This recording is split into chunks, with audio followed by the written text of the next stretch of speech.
Bismillahirrahmanirrahim.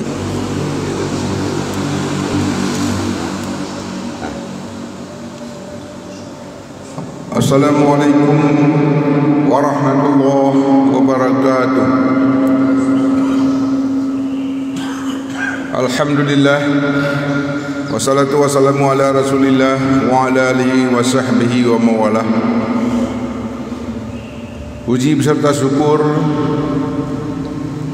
kita sampaikan kehadiran Allah Subhanahu wa taala yang insyaallah pada subuh pagi hari ini kita masih diberikan kesempatan dan kesehatan hingga masih dapat melaksanakan kewajiban salat subuh berjamaah di masjid Menggedung yang kita cintai ini. Selawat beriring salam pengkuan Nabi besar Muhammad sallallahu alaihi wasallam beserta al dan sahabat beliau sekalian. Bapak-bapak, ibu-ibu sidang jamaah subuh rahimakumullah. Marilah selanjutnya kita akan dengarkan tausiah yang insyaallah pagi ini akan disampaikan oleh guru kita bersama, yaitu Ustaz Samsul Bahtiar atau lebih dikenal dengan Tengku Leo. InsyaAllah lebih kurang 20 menit ke depan kita akan sama-sama mendengarkan nasihat yang beliau sampaikan kepada guru kami. Kami persilakan dengan segala hormat. Assalamualaikum warahmatullahi wabarakatuh.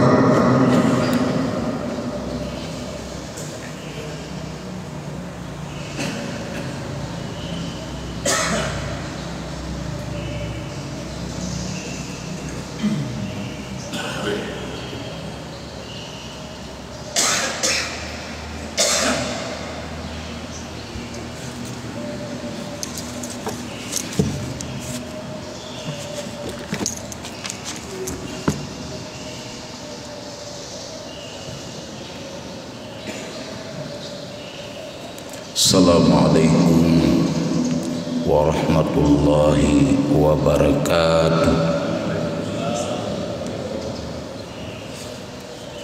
Alhamdulillah alladzi khalaqal mauta wal hayata liyabluwakum ayyukum ahsanu amala.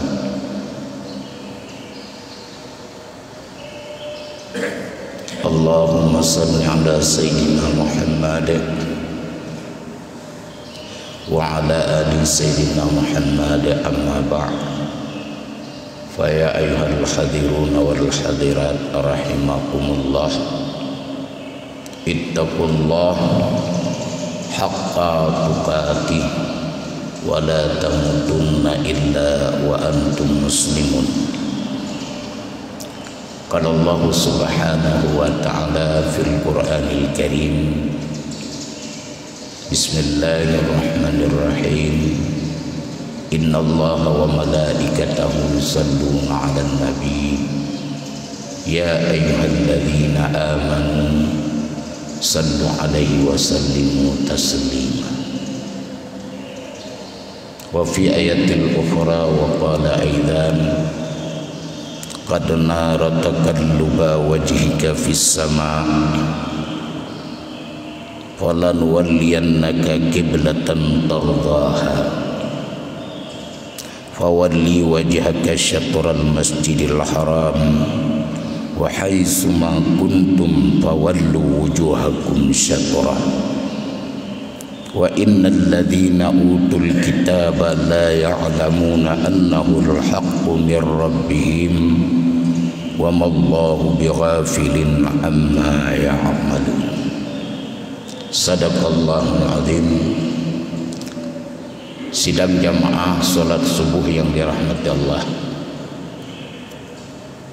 kita hari ini sudah berada di Serambi menuju satu bulan suci, yaitu Serambi menuju Ramadan, dan berada setelah malam nisfu Sya'ban, yang mana pada malam nisfu Sya'ban seluruh amalan daripada kita semua ini sudah dibuat catatan oleh Allah. Artinya semua yang ada kita perbuat, kita mohon kepada Allah, kita doakan kepada Allah, semoga catatan itu adalah catatan yang terbaik bagi kita dan Allah mengampuni segala dosa kita. Karena Allah alladzi khalaqal mauta, yang menciptakan mati. Allah menciptakan mati, lalu Allah menghidupkan. Wal hayata, untuk apa Allah hidupkan? Liyabluwakum ayyukum ahsanu amala, untuk Allah uji siapa yang baik amalnya di antara kita ini. Inilah Allah menciptakan hambanya yang namanya manusia. Maka oleh karena itu, selawat beriring salam kita sanjung sajikan keharibaan penghulu alam Nabi besar Muhammad sallallahu alaihi wasallam beserta al dan sahabat beliau sekalian. Kata keikraman kepada Imam Syekh Masjid Syuhada, para pengurus BKM, dan juga guru-guru kami, orang tua kami sidang jamaah sholat subuh yang dirahmati Allah.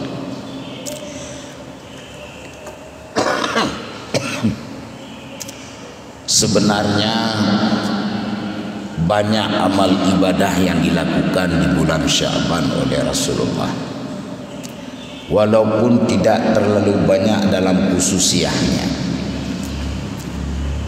Maka oleh karena itu, bulan Sya'ban adalah bulan yang mulia di Allah. Ada 3 perkara Allah memuliakan bulan Sya'ban. Yang pertama, Allah ditetapkan selawat untuk Nabi Muhammad gepetren ayat bak bulan Sya'ban, yaitu surat Al-Ahzab ayat 56. Nyan langsung Allah tetapkan, innallaha wa malaikatahu yusalluna 'alan nabi, sesungguhnya Allah dan para malaikat berselawat kepada Nabi. Nyan gepetren bak bulan Sya'ban, Allah gepemulia Rasulullah.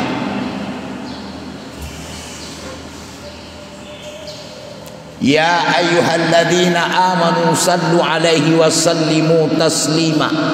Baru berserukan, baru Allah menyuruh kita-kita ini yang beriman berselawat kepadanya.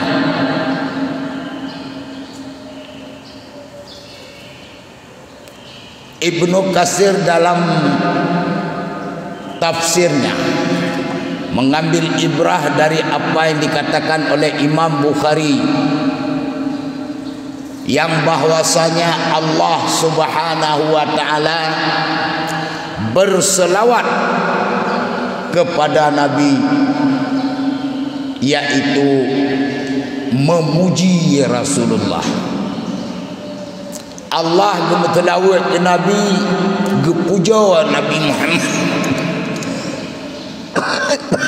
Nabi Muhammad gepuja dah Allah. Menyo Allah gepuja Rasulullah,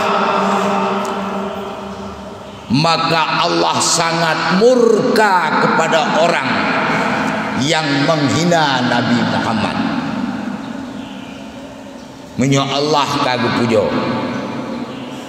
Ini hari kita melihat bagaimana perkembangan manusia cukup berat-berat kaurnya. Tidak maksud daripada lain daripada menghina Rasulullah. Karikatur pun dibuat. bermacam cara. Ini adalah ujian bagi kita.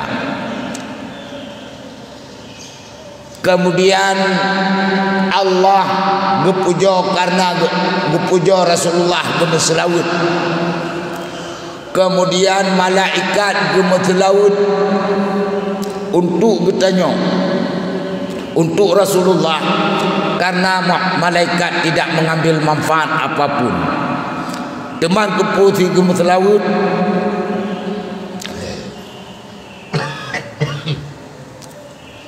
Malaikat gemeselawut ke Nabi adalah mendoakan umatnya. Malaikat itu berselawat tetapi tidak mengambil keuntungan apapun kecuali doa untuk umat Muhammad.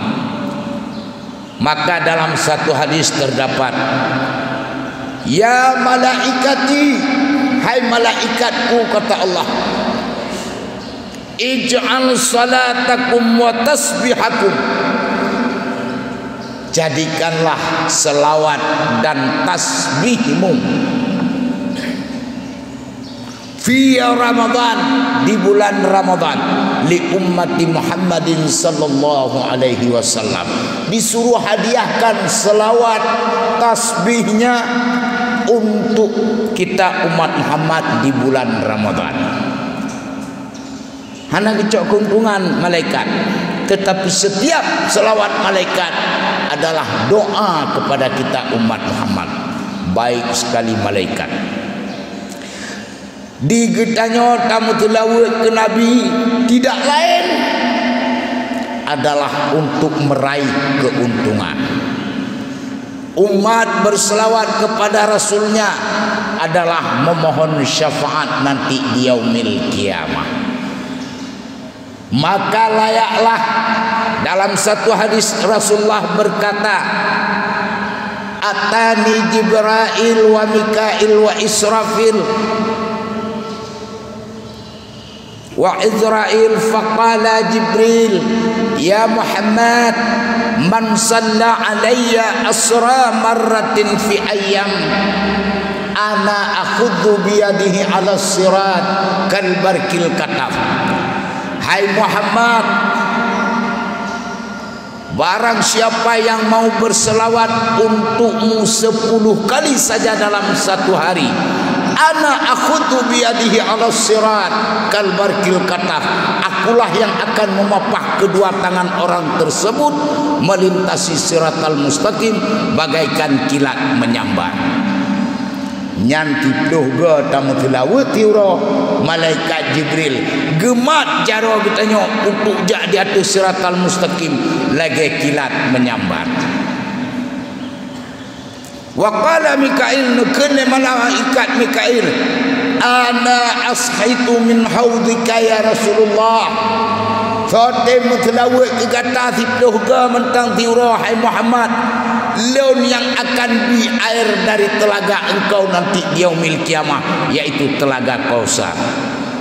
Apa kehebatan telaga Kausar? Sekali minum air telaga Kausar tidak pernah haus selama-lamanya.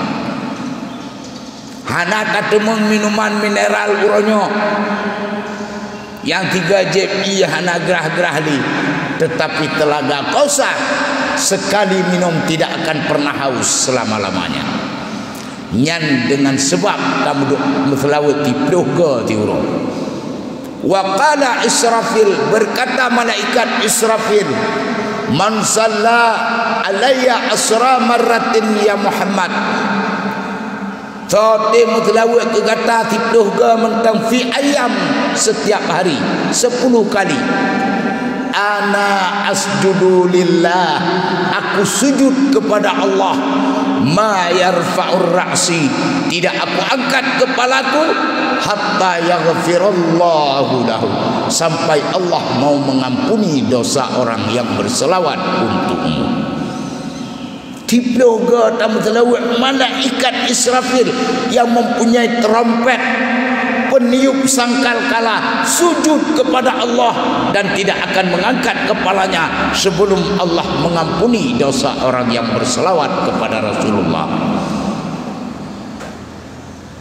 Wa qala Izrail, berkatalah malaikat pencabut nyawa, man salla alayya asra marratin fi ayyam ya Muhammad, siapa yang mau berselawat untukmu 10 kali dalam satu hari hai Muhammad, ana akbidu ruhahu, aku akan mencabut nyawa orang tersebut, kama yakbidur ruhun nabi alaihi wassalatu wassalam, seperti mencabut nyawa para nabi. Tiploh ke tamu terlaut malik maut, getarik nyawang getanyo lagi getarik nyawang para nabi. Inilah fadilah kekuatan selawat bagi kita umat Muhammad. Maka kita setiap berselawat pasti mengharapkan keuntungan, yaitu syafaat. Jangankan nanti di yaumil kiamah, di dunia akan kata telakai manfaat, yaitu begitu hebatnya, dahsyatnya fadilah berselawat kepada Nabi Muhammad sallallahu alaihi wasallam.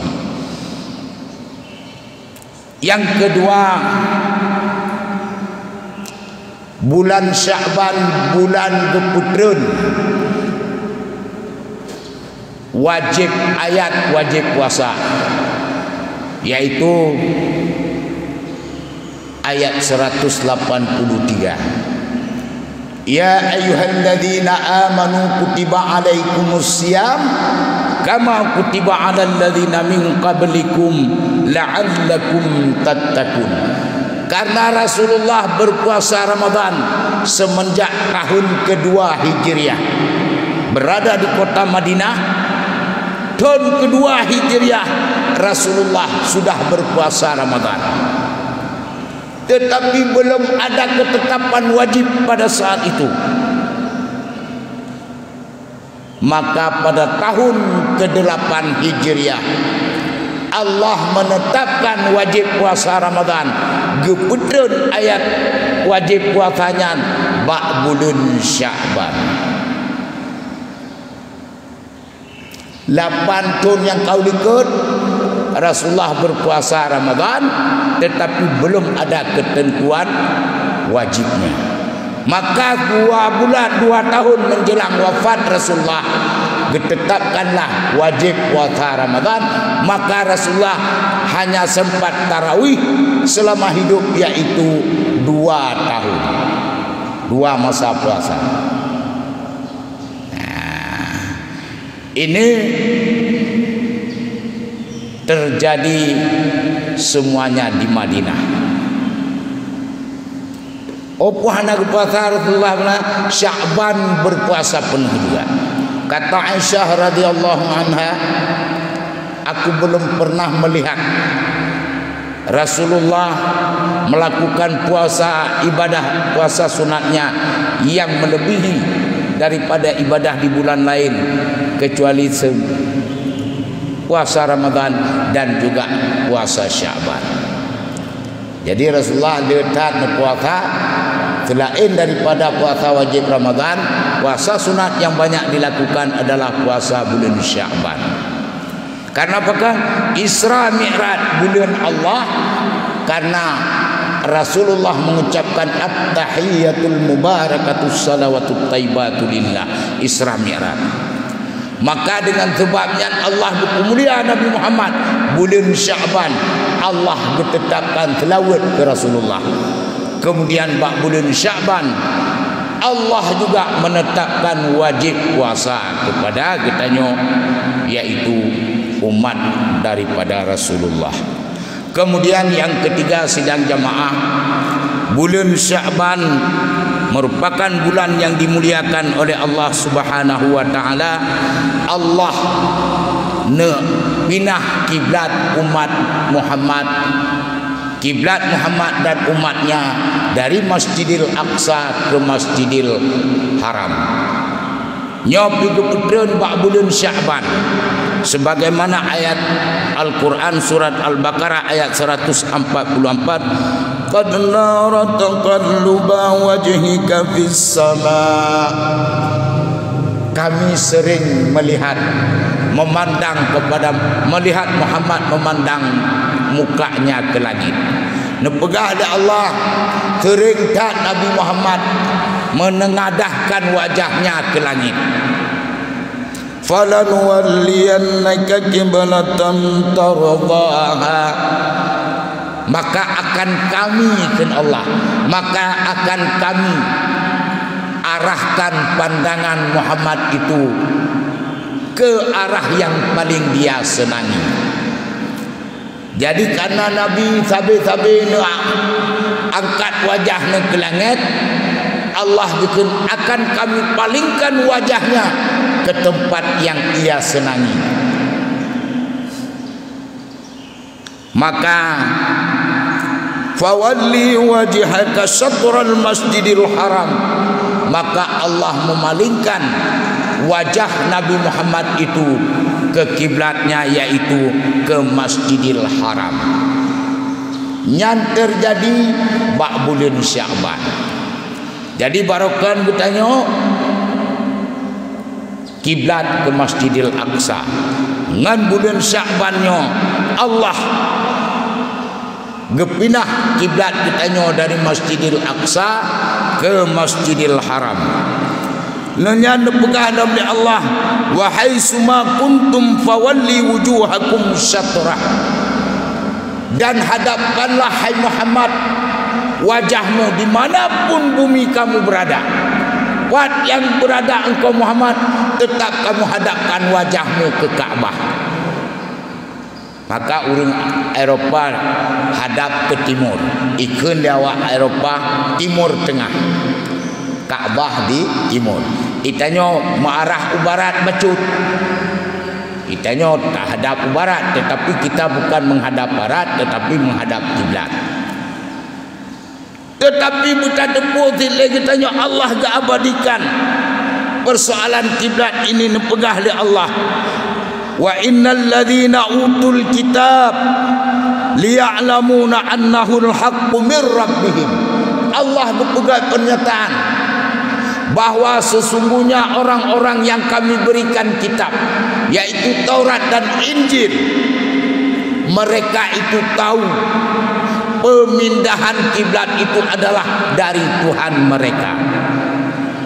Itu puang nyokan karangan dan ciptaan Nabi Muhammad, tetapi ketentuan dari Allah. Maka Allah gak abadikan pada ayat tersebut, wa mallahu bighafilin amma ya'malun. Allah tidak pernah lengah dari apa yang mereka kerjakan. Oleh karenanya sidang jamaah yang berbahagia, bulan Sya'ban yang kemuliaan oleh Allahnya, yang pertama dengan sebab Allah menetapkan selawat bersama malaikat.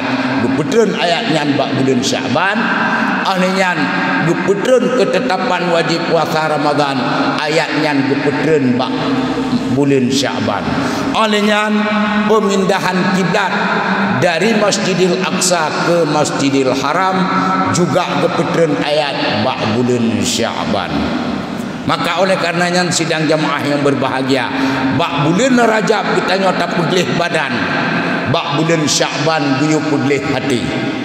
InsyaAllah bak bulan Ramadan mampu kita nyota pudlih ruh daripada kita nyota sendiri.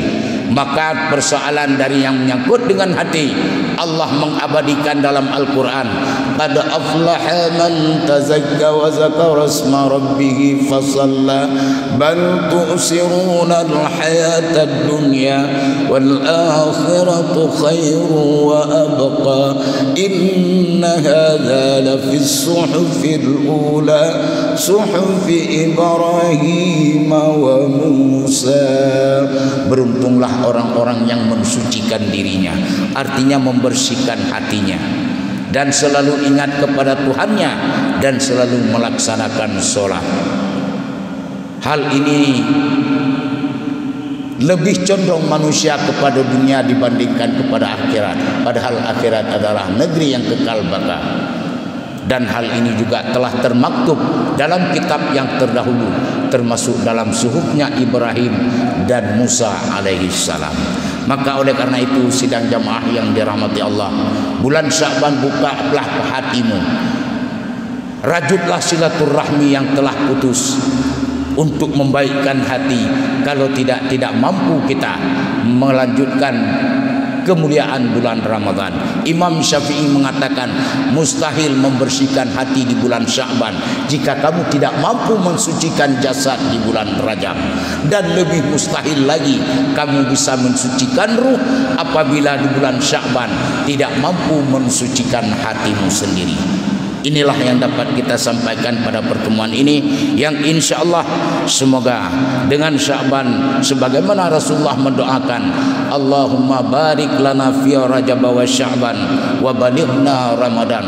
Ya Allah, berkatilah kami di bulan Rajab dan bulan Sya'ban, sampaikanlah kehidupan kami sampai di bulan Ramadan. Semoga Ramadan yang akan datang dapat memberikan daripada moto yang terkuat, yaitu tidak lain la'allakum tattaqun, yaitu takwa. Insyaallah definisi takwa akan kita sampaikan pada tempat yang lain setelah pesan-pesan berikut ini. Amin ya rabbal alamin. Hadanallah wa iyyakum ajmain. Wassalamu alaikum warahmatullahi wabarakatuh.